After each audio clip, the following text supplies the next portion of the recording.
Assalamu alaikum. My name is Dr. Talha Munir. I am working as Senior Registrar in Medical Unit 4, Faisalabad Medical University. Today, the topic I am going to teach you is hyperparathyroidism.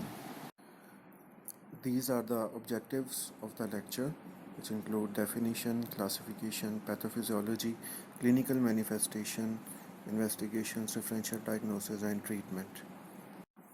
Now, how you define hyperparathyroidism? Hyperparathyroidism, as the name indicates, it is an uncontrolled or excessive production of parathyroid hormone as compared to normal production. Parathyroid glands are small or tiny glands which are embedded in the thyroid gland.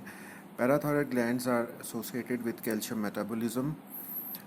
When there is decreased calcium in the body, parathyroid glands sense that decreased calcium and they tend to increase serum calcium by different mechanisms. The parathyroid hormone is released which acts on three target organs, which is kidneys, small intestine and bones. It increases calcium by calcium reabsorption from renal tubules. Calcium absorption from gut is also increased by forming active form of vitamin D. It increases calcium by mobilizing calcium from bone, which is called bone resorption through osteoclast activation. It also increases excretion of phosphate through kidneys. This is a simplified physiology of parathyroid hormones.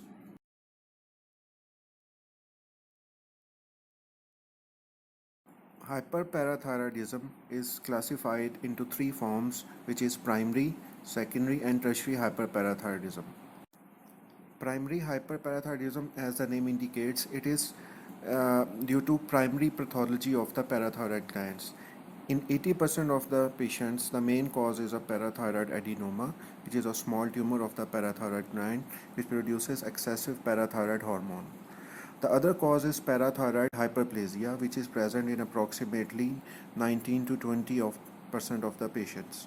It is due to general hyperplasia of one or more parathyroid glands. The third cause is a rare one, which is parathyroid carcinoma. Another important cause is MEN, which is also called multiple endocrine neoplasia, which involves abnormalities of different endocrine organs, including parathyroid glands. Now, this is a simplified diagram of the primary hyperparathyroidism, which shows that when excessive parathyroid hormone is produced, there is excessive calcium level in the body, which is produced by more than normal increased absorption of calcium from gut and more than normal reabsorption in kidneys and more than normal or abnormal resorption of bones, which mobilizes more than normal calcium levels in the blood, which all result in increased calcium level in the body. Now a little bit about multiple endocrine neoplasia. Men, it is divided into MEN 1 and MEN 2. MEN 1 includes parathyroid adenoma, pituitary adenoma, pancreatic islet cell tumors. MEN 2 includes parathyroid adenoma, thyroid medullary carcinoma and pheochromocytoma. Now regarding secondary hyperparathyroidism, it is due to hyperplasia of the parathyroid glands in response to decreased serum calcium, and it most important cause is chronic kidney disease or chronic vitamin D deficiency. So this is a simplified diagram of the secondary hyperparathyroidism. You can see that in secondary hyperparathyroidism, the main cause is decreased vitamin D or chronic renal failure. In both conditions, the parathyroid glands cannot act properly on the target organs. In chronic vitamin D deficiency, calcium is not absorbed from gut as it needs proper vitamin D for reabsorption. Similarly, in chronic kidney failure, calcium is not reabsorbed from the kidneys as kidneys are not functioning properly. Further, vitamin D, which is also produced in the kidneys, is also not formed.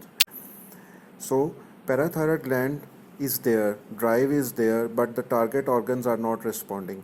But due to excessive drive, parathyroid glands produce excessive amount of parathyroid hormone, which is futile but which results in hyperplasia of the parathyroid glands, which results in secondary hyperparathyroidism.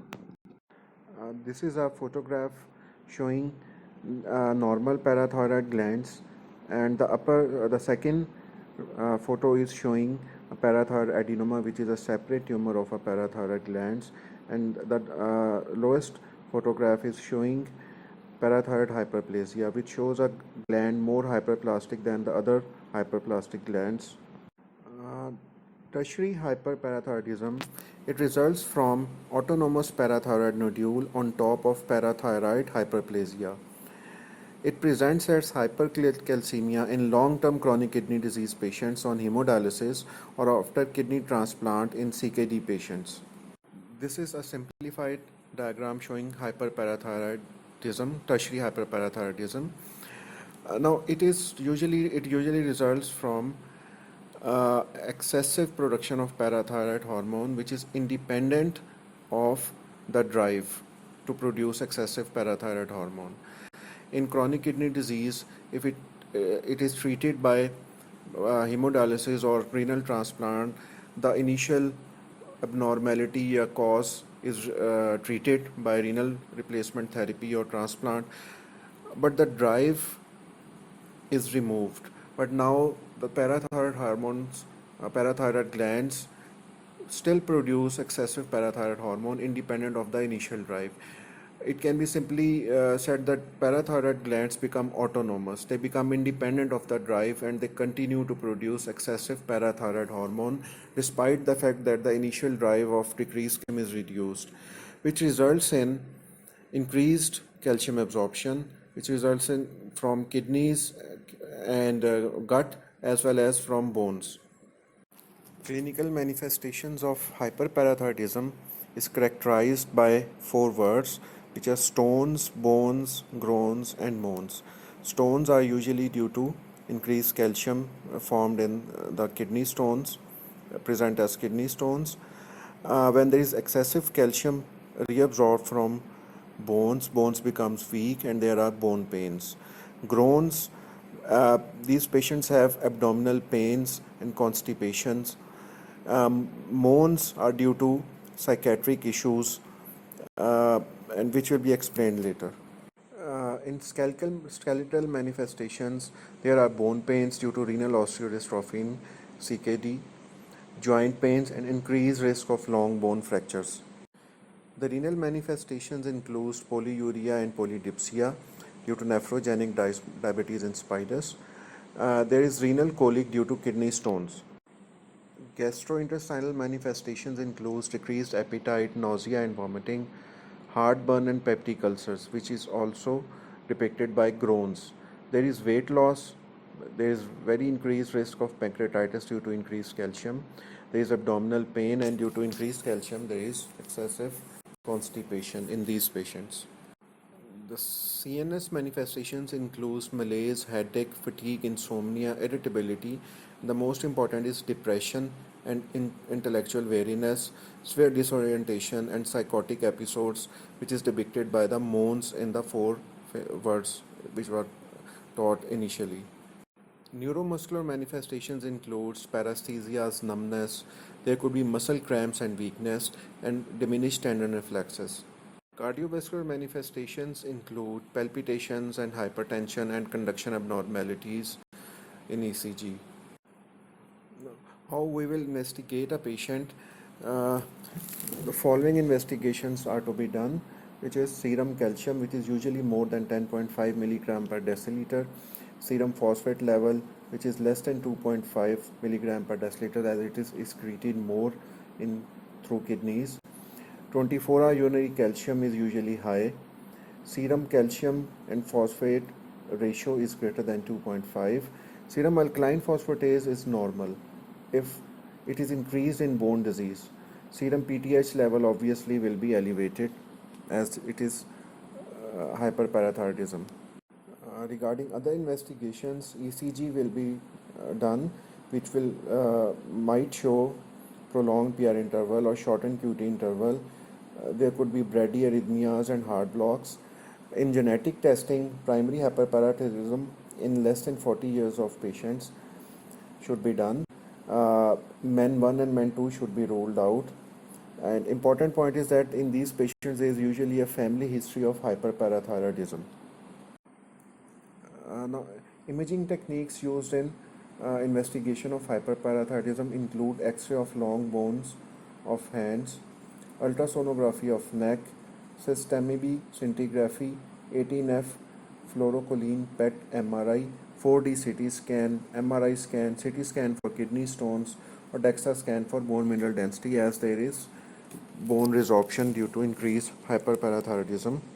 Now, these X-rays of hyperparathyroidism show subperiosteal resorption. You can see that in the X-ray of the hand, there is a radiolucent area in the middle phalanx. The important finding is the Rugger-Jersey spine, that in spine, the vertebra, there is central radiolucency with peripheral, in the both ends of the vertebra there are white lines. The central area is darkened due to bone resorption. Another finding could be cystic brown tumors in the bones. What will be the complications of hyperparathyroidism? As we have already discussed, complications can be explained easily, but there could be pathological long bone fractures due to increased resorption of calcium from bones. There could be urinary tract infections due to kidney stones, uremia due to obstructive uropathy, which can lead to kidney failure. Due to excessive calcium, there would be peptic ulcers and pancreatitis. Painful ischemic necrosis of skin and gangrene could be another manifestations. Cardiac arrhythmias and respiratory failure are the other serious complications. Differential diagnosis of hyperparathyroidism includes artifactual hypercalcemia, that there is no true hypercalcemia, but due to some artifact, increased calcium is found in blood due to lab error or due to other factors. There could be hypercalcemia of malignancy. There could be underlying malignancy which results in hypercalcemia, and it could be falsely labeled as hyperparathyroidism. Plasma cell myelomas can also result in increased calcium level. Sarcoidosis is another condition which results in increased calcium in the body. Prolonged immobilization can also lead to increased calcium level in the body due to excessive reabsorption. And important thing is excessive calcium and vitamin D, which is very common nowadays, that everyone is taking vitamin D and calcium tablets without knowing their baseline levels. So excessive vitamin D and calcium can itself lead to increased calcium levels and false picture of hyperparathyroidism. Treatment of hyperparathyroidism includes monitoring if a patient is asymptomatic, and avoidance of immobilization, and plenty of fluids should be administered. Treatment includes medical measures as well as surgical parathyroidectomy. Medical measures includes plenty of IV fluids and some drugs, which includes Sencalcet, IV bisphosphonates, denosumab, and vitamin D analogs. The surgical option includes removal of the thyroid gland, which is called parathyroidectomy. Parathyroidectomy is performed if the patient is symptomatic and there is intractable hypercalcemia, or if there is a tumor like adenoma, or underlying kidney disease is corrected by kidney transplant, but in tertiary hyperparathyroidism, few of the parathyroid glands are removed, or there is excessive bone disease which is not corrected by medical measures. So the only option and final option could be the removal of the parathyroid glands. Thank you very much for listening. This is the end of the lecture. I hope you understood few concepts of hyperparathyroidism. I advise you to please go through this topic from your standard textbook, which is most Davidson, and you will better grasp the concept if you read it from your book also after listening this lecture. Thank you very much again.